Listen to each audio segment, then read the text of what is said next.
This channel does not promote any violent, harmful, or illegal activities. All content provided by this channel is meant for an educational purpose only. Cancer Healer Center, a new beginning.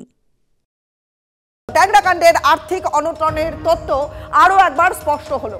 নতুন করে trade licence renew করায়নি এই দে পরিবার। আর্থিকভাবে বিপর্যস্ত পুরসভাকে জানিয়েছিল দে পরিবার। ট্যাংরা কাণ্ডের আর্থিক অনটনের তথ্য সামনে আসছে, পাশাপাশি আরও একটা খবর যে এই সপ্তাহের গোড়াতেই সপরিবারে আত্মহত্যার চেষ্টা করেছিল এই পরিবারে। সপরিবারে আত্মহত্যার চেষ্টা এই সপ্তাহের গোড়াতে তারা একবার করেছিল। হাসপাতালে পুলিশকে দেওয়া বয়ানে ঠিক এমনটাই দাবি করছেন বড় ভাই প্রণয়। আমাদের সহকর্মী সুশোভন একেবারে সরাসরি রয়েছেন আমাদের সঙ্গে। সুশোভন, এই যে সপরিবার আত্মহত্যার পরিকল্পনা এর আগেও করেছিল দে পরিবার, এই তথ্যটা কোথা থেকে আসছে? দেখো, বড় ভাই প্রণয় পুলিশ সূত্রে খবর যে এমনটাই কিন্তু বক্তব্য জানিয়েছেন পুলিশকে, যে সপরিবারে তারা আত্মহত্যা পরিকল্পনা করেছিল, কিন্তু সেই আত্মহত্যার পরিকল্পনা আদতে ভেস্তে যায়। তার কারণ পরিবারের অন্য সদস্যরা সেখানে কিন্তু রাজি ছিল না।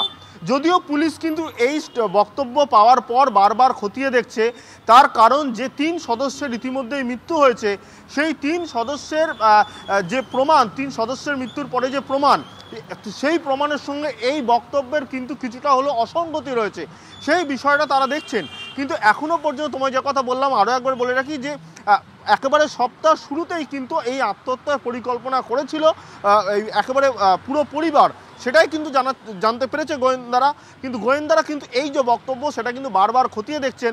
তার কারণ তুমি জানো যে গতকাল দিনভর সেখানে গোয়েন্দারা গেছিল, বাড়ির প্রত্যেকটি জায়গায় তারা তল্লাশি করেছে, বেশ কিছু এভিডেন্স কালেক্ট করেছে, যেখানে এখনো পর্যন্ত যে আগে আত্মহত্যার পরিকল্পনা করেছিল কিন্তু বাড়ির অন্য সদস্যরা সেখানে রাজি ছিল না বলে আত্মহত্যার পরিকল্পনা ভেস্তে যায়, এই বিষয়টা কিন্তু এখনো পর্যন্ত তাদের সন্দেহ জাগাচ্ছে।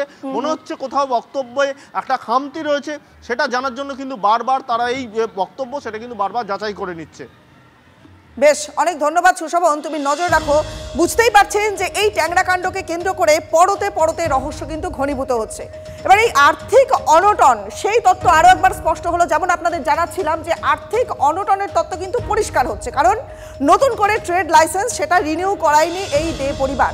23-24 সালে শেষবার ট্রেড লাইসেন্স রিনিউ করা হয়েছিল। পুরসভা সূত্রের খবর বলছে যে সংস্থার 2 মালিক প্রসূন এবং প্রণয় তারা জানিয়েছিলেন যে আর্থিকভাবে তারা সম্পূর্ণ ভেঙে পড়েছেন। আমাদের সহকর্মী সায়ন্ত এই মুহূর্তে রয়েছেন আমাদের সঙ্গে।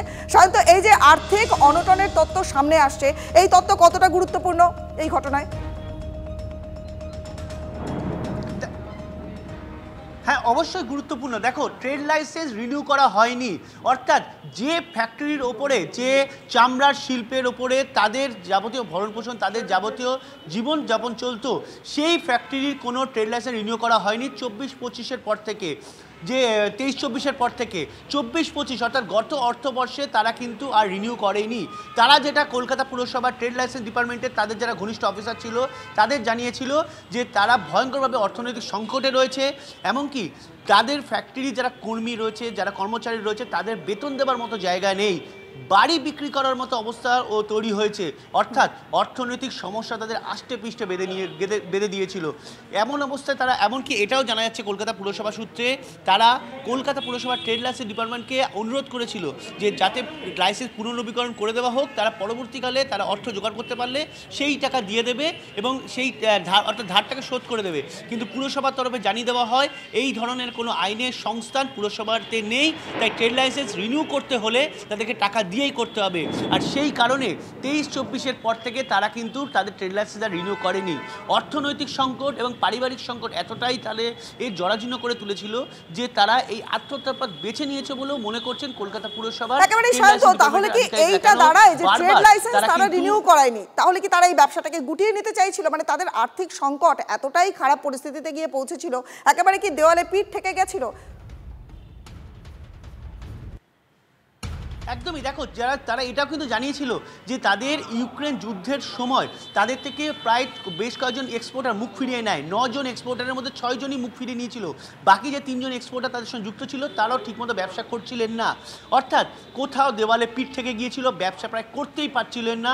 এমনকি সম্প্রতি যে কাঁচামাল যে এসেছিল সেই কাঁচামালের যে পেমেন্ট সেটাও দিতে পারছিল না। কলকাতা পুরসভার ট্রেড লাইসেন্স রিনিউ না করা, আর কাঁচামালের টাকা না দেওয়া এবং এক্সপোর্টারদের কাছে টাকা বাকি রেখে থাকা, সব কিছু মিলিয়ে একটা বিষয় প্রমাণিত হচ্ছে যে অর্থনৈতিক সংকটে জরাজীর্ণ ছিল দে পরিবার, আর সেই কারণে এই পথ বেছে নিয়েছে বলে অনুমান করছেন গোয়েন্দারা। শান্ত, অর্থাৎ ইউক্রেন যুদ্ধ যখন এই পরিস্থিতির সঙ্গে রিলেটেড হয়ে যাচ্ছে, তার মানে ইউক্রেন যুদ্ধের সঙ্গে এদের এই ব্যবসা বন্ধ হওয়ার একটা সরাসরি কানেকশন দেখা যাচ্ছে। একদমই, দেখো ওদের যেটা ট্রেড লাইসেন্স ডিপার্টমেন্টের বিভিন্ন অফিসার সূত্রে যেটা জানা যাচ্ছে, ইউক্রেন এবং এই ইউরোপ, এশিয়ার বিভিন্ন দেশে তাদের মালপত্র এক্সপোর্ট হতো। সেখানে ইউক্রেনের সবথেকে বেশি এক্সপোর্টার ছিল, তার সেটা ট্রেড লাইসেন্স ডিপার্টমেন্টের বিভিন্ন আধিকারিক সূত্রে জানা যাচ্ছে। 9 জনের মধ্যে 4 জনই ছিল হচ্ছে ইউক্রেনের। আর ইউক্রেনের সঙ্গে যে মালপত্র দেওয়া নেওয়া বা রপ্তানি করতো, এই সব কিছু কিন্তু ইউক্রেন যুদ্ধের সময় বন্ধ হয়ে যায়। সম্পূর্ণ বন্ধ হয়ে যাওয়ায় তারা কিন্তু, এবং এটাও জানা যাচ্ছে তাদের টাকা, ব্যাপক পরিমাণে টাকা আটকে পড়ে। সব মিলিয়ে যেভাবে ইউক্রেন যুদ্ধের পর তাদের ব্যবসা মুখ থুবড়ে পড়েছিল, সেইখান থেকে উঠে দাঁড়াতে পারিনি দে পরিবারের এই চামড়ার ব্যবসা।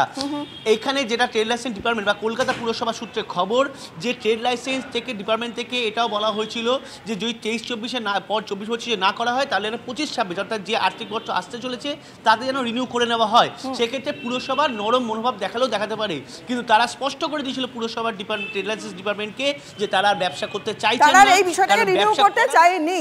অনেক ধন্যবাদ সায়ন্ত, তুমি নজর রাখো। আর এই দে পরিবারের ব্যবসায়িক পার্টনার, তিনি তাদের বাড়িতে গেছিলেন, তার কি বক্তব্য শোনাবো। মাঝে আমাদের সাথে অনেকবারই দেখা হয়েছে, কথা হয়েছে, প্রতিবারই একই কথা বলেছে যে তোমাদের টাকা মার যাবে না, আমি বেঁচে থাকলে তোমাদের টাকা তোমরা পেয়ে যাবে। আমার রাশিয়াতে আমি মাল পাঠিয়েছি, আমার ওখান থেকে পেমেন্ট আসছে না, রাশিয়া ইউক্রেনের যুদ্ধে টাকা আটকে গেছে। এটাই ম্যাক্সিমাম টাইম আমাদেরকে বলেছে। আর অরিজিনালি উনি কাউকেই পেমেন্ট করতে পারেনি।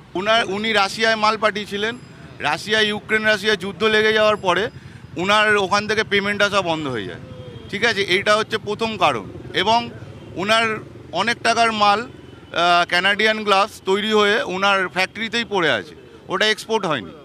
ঠিক আছে, এই সব দিকে নানা দিকে রয়েছে। তারপরে আমি এটা শুনলাম উনি নাকি আমেরিকার কোনো কোম্পানিতে মাল পাঠিয়েছিলেন, কিন্তু কোম্পানিটা ভুয়ো কোম্পানি। তো আমার চোখে দেখা 2023-এর পর থেকে পুরোটা টোটাল টালমাটাল হয়ে গেছে। 2023 সালের নভেম্বর থেকে বাকি। 35 লাখ টাকা বাকি, আমাদেরকে পেমেন্ট করবে বলেছিল কিন্তু করতে পারেনি। বাজারে কত কোটি টাকার ওনাদের দেনা রয়েছে সেটা আমি কত কোটি টাকা বলতে পারবো না, কিন্তু অ্যাপ্রক্স কোটি টাকার উপরেই দেনা হবে। দেখুন, ট্যাংরার এই দে পরিবারের এই নির্মম পরিণতির কারণটা ঠিক কি? পুলিশের তদন্তে উঠে আসছে কিন্তু একাধিক তথ্য। তার মধ্যেই অন্যতম রয়েছে বাজারে দেনা, প্রণয় এবং প্রসূনদের ব্যবসার মন্দা সংক্রান্ত কিছু তথ্য উঠে এলো TV9 বাংলার তদন্তে। আমাদের প্রতিনিধি পৌঁছে গিয়েছিলেন পরিবারের চামড়ার কারখানায়। সেখানেই এক ব্যক্তির কিছু কথা ধরা পড়ল TV9 বাংলার গোপন ক্যামেরায়। इसका आगे था 5 आदमी जब बाइक लेके आया था, कुछ अभी भीड़ क्या लगा हुआ था। কবে এসেছিল? কালকে এসেছিল। তাও কটা বাইক? 5-6 दिन तो बाइक एसছিল, 5-6টা বাইক এসেছিল। এবং তারা কি এলো? हाँ दीदी, कितने बजे के आसपास देखे? कब आया था लगभग? बाइक आया था तो 11-12 बजे। यहाँ सब लाइन में खड़ा था। हाँ, सब लड़का टाइप का। कितने लोग आए थे? ये बड़ा मोटा ऑफिसर का था। 4-5 लोग ही था कि ज्यादा था? हाँ, 4-5 आदमी था। 4-5 आदमी का सब बाइक करके बात करने कुछ आया था होगा। মানে বাইরে এসেছিলেন, ওরা ভেতরে ঢোকেননি? হ্যাঁ, না ভেতরে ঢোকেননি। যখন ওনারা বাইরে এসেছিলেন তখন ওই প্রণয় বা প্রসূনের গাড়ি কি বাইরে ছিল, বা তারা কি অফিসের ভেতরে ছিল, এরকম কিছু জানেন? না, যে লোক এখানে দাঁড়িয়ে ছিল, গেটটা বন্ধ ছিল। বাইরে কোনো কথাবার্তা বা চেঁচিয়ে টাকা পয়সা দিচ্ছেন এরকম কিছু? খালি এসেছিল, এসে বলেক্ষণ ছিল দাঁড়িয়ে, তারপর চলে গেল। কতক্ষণ ছিল? তবু 1 ঘন্টা মতন ছিল। শুনলেন সেই বক্তব্য যে মঙ্গলবার সকালে একাধিক বাইক নিয়ে কারা যেন এসেছিল কারখানাতে। কারা এসেছিল, কেন এসেছিল, বকেয়া টাকা চাইতে কি এসেছিল তারা? বাইকে করে বেশ কয়েকজন আসে, তারা বেশ কিছুক্ষণ বাইরে দাঁড়িয়েছিলেন এবং সেখান থেকে কি কোনো রকম বুঝতে পেরেছিলেন প্রণয় বা প্রসূন না অশান্তিটা বাড়ছে? পাশেই যে কোম্পানি রয়েছে তার বক্তব্য শুনে আমি বুঝতে পারলাম যে কয়েকদিন ধরে একটা সমস্যার কথা তারা বুঝতে পারছিলেন, যে অর্ডার ঠিকঠাক নিচ্ছিলেন, নিয়ে ডেলিভারি ঠিকঠাক দিতে পারছিলেন না। মানে এই যে একটা ব্যবসায়িক সমস্যায় অন্তত জর্জরিত ছিল এই কোম্পানি, প্রণয় এবং প্রসূনের সংস্থা, যার জেরেই কি এই ধরনের বড় ঘটনা তারা ঘটালো।